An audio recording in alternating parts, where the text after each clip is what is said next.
దొంగ ఓట్లు వేయించుకుంటున్న నిఖిల్, పవన్ కళ్యాణ్ ఫ్యాన్స్ ని వాడుకుంటున్న గౌతమ్. సోషల్ మీడియాలో పిఆర్ టీం ఇవే డైలాగ్స్ వాడి ఎగనెస్ట్ క్యాంపెయిన్ చేస్తున్నారు. కానీ మనం నిజాలు మాట్లాడుకుందాం, లాస్ట్ వరకు చూడండి. గౌతమ్ ఆ టవల్ అనేది ఈ సీజన్లో మాత్రమే కాదు, ఈవెన్ లాస్ట్ సీజన్లో కూడా చాలా సందర్భాల్లో కట్టుకున్నాడు. అప్పుడు ఇప్పుడు ఒకే గౌతమ్, కానీ అతను క్రియేట్ చేసిన ఇంపాక్ట్ మారడం వల్ల మనలో కూడా కొంతమందికి ఒపీనియన్ మారింది. నిఖిల్కి దొంగ ఓట్లు పడుతున్నాయా?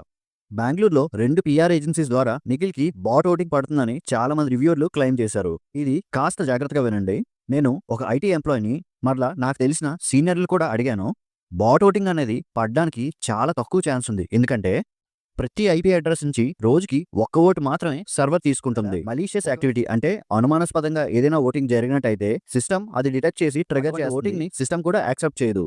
సో బాట్ ఓటింగ్ కి చాలా తక్కువ ఆస్కారం ఉంది. వీడియో నచ్చితే లైక్ చేయండి. మీ ఒపీనియన్ ఏవైనా ఉంటే కామెంట్ చేయండి. కంటెంట్ మిస్ అవ్వకూడదు అనుకుంటే ఛానల్ సబ్స్క్రైబ్ చేసుకోండి. థ్యాంక్ యూ అండ్ జై హింద్.